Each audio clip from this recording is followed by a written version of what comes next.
Merdeka Belajar Indonesia Maju. Kembali bersama saya Elianus, calon guru penggerak angkatan keempat SMK Negeri 1 Raden Batuah, Kabupaten Barito Timur, Provinsi Kalimantan Tengah. Kali ini saya hadir dalam modul 2.3.A.9 Koneksi Antar Materi, membahas tentang pembelajaran coaching. Saya didampingi oleh fasilitator Bapak Zainal Abidin, SPD MPD, dan guru pengajar praktik Ibu Christina Painde, SPD MM. Bagian yang pertama, kita melihat kembali tujuan pendidikan menurut Ki Hajar Dewantoro. Pendidikan menuntun segala kodrat yang ada pada anak-anak agar mereka dapat mencapai keselamatan dan kebahagiaan yang setinggi-tingginya, baik sebagai manusia maupun sebagai anggota masyarakat. Berikutnya adalah paradigma pendampingan coaching sistem AMONG. Sistem AMONG dikenal dengan istilah Tutwuri Handayani, menjadi salah satu kekuatan dalam pendekatan pendampingan atau coaching bagi guru. Guru sebagai pamong adalah seorang yang memiliki cinta kasih dalam membimbing murid sesuai dengan kekuatan kodratnya. Pendampingan yang dihayati dan dimaknai secara utuh oleh seorang guru sejatinya menciptakan arti, apresiasi, rencana, tulus, dan inquiry dalam proses menuntun kekuatan kodrat anak atau murid sebagai coaching.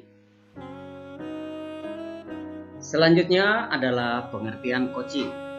Menurut Grant tahun 1999, coaching adalah sebuah proses kolaborasi yang berfokus pada solusi, berorientasi pada hasil dan sistematis, di mana coach memfasilitasi peningkatan atau performa kerja, pengalaman hidup, pembelajaran diri, dan pertumbuhan pribadi dari coaching.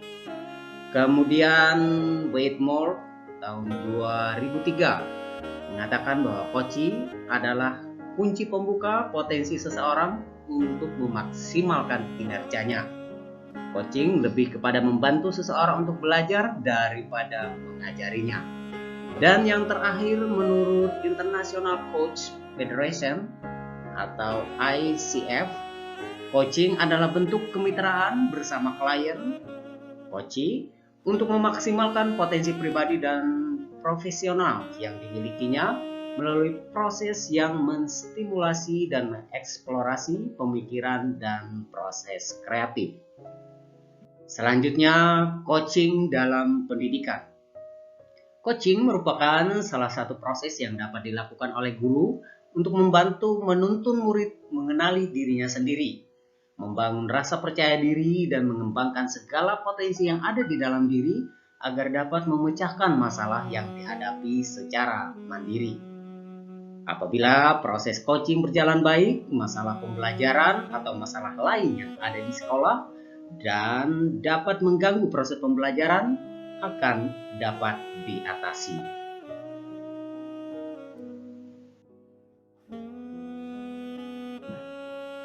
Perbedaan mentoring, konseling, dan coaching.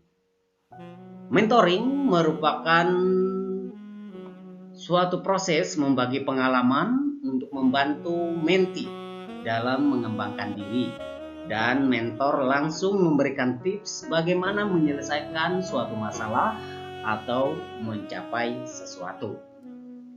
Kemudian konseling itu adalah suatu proses membantu konseli dalam memecahkan masalahnya. Konselor bisa saja langsung memberi solusi. Dan coaching itu adalah suatu proses menuntun coaching untuk menemukan ide baru atau cara untuk mengatasi tantangan yang dihadapi atau mencapai tujuan yang dikehendaki. Coach hanya mengarahkan saja, coachlah yang membuat keputusan sendiri.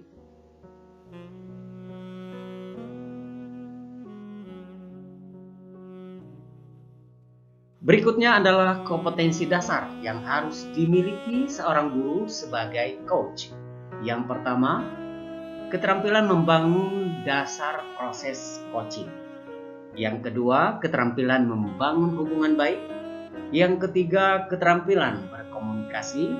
Dan yang keempat adalah keterampilan memfasilitasi pembelajaran.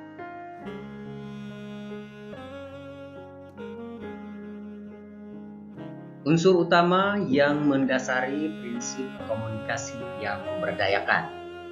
Yang pertama adalah hubungan saling mempercayai. Yang kedua, menggunakan data yang benar. Yang ketiga, bertujuan menuntun para pihak untuk optimalisasi potensi. Dan yang keempat adalah rencana tindak lanjut atau aksi. Sedangkan hal-hal yang harus dipahami dan dilatih untuk mendukung praktik coaching adalah yang pertama, komunikasi yang memberdayakan atau komunikasi asertif. Yang kedua, kemampuan menjadi pendengar aktif. Yang ketiga, kemampuan bertanya aktif. Dan yang keempat adalah kemampuan umpan balik positif.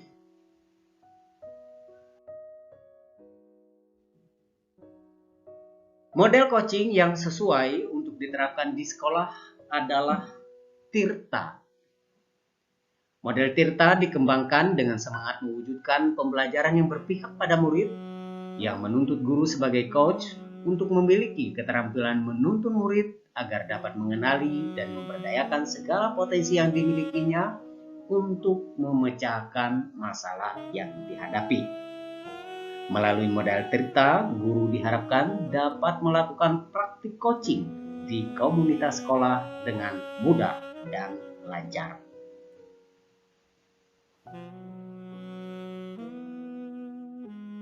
Adapun langkah-langkah model coaching Tirta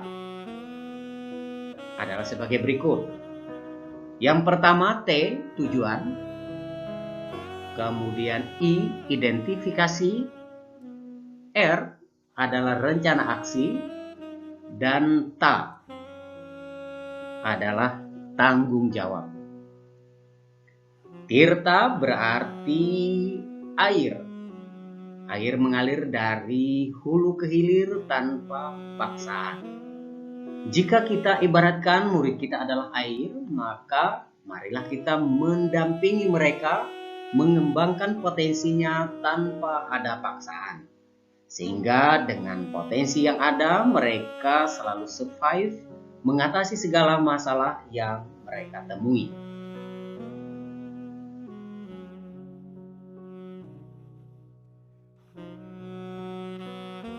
Koneksi antar materi modul 2.3 coaching. Hubungan coaching dengan filosofis pendidikan Ki Hajar Dewantoro. Pendidikan bertujuan menuntun tumbuhnya atau hidupnya kekuatan kodrat anak sehingga dapat memperbaiki lakunya. Kemudian hubungan antara coaching dengan nilai dan visi guru penggerak.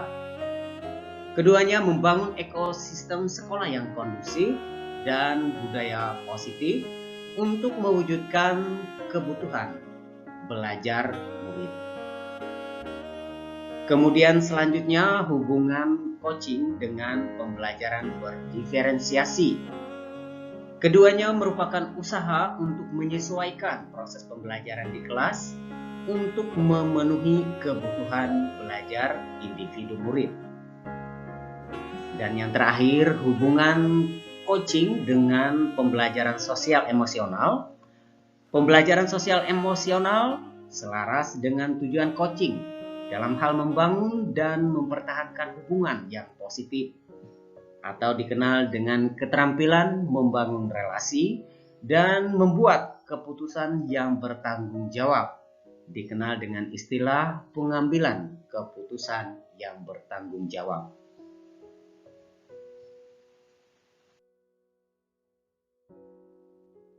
Dan yang terakhir adalah refleksi terhadap kegiatan coaching di sekolah. Yang pertama, melalui proses coaching membantu saya melatih diri untuk mahir menerapkan komunikasi yang memberdayakan. Dengan kemampuan melakukan komunikasi asertif, saya dapat menjalin kolaborasi dengan siapa saja untuk mewujudkan pendidikan yang berpihak pada murid.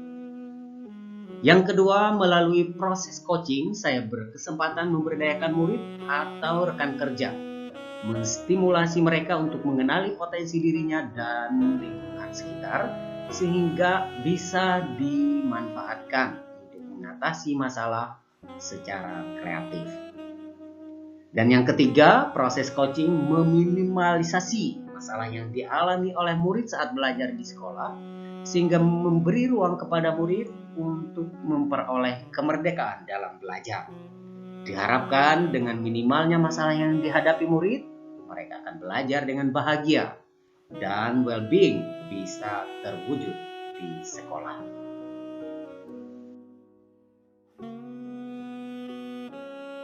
Terima kasih telah menonton, semoga bermanfaat. Saya Lianus, salam dan bahagia.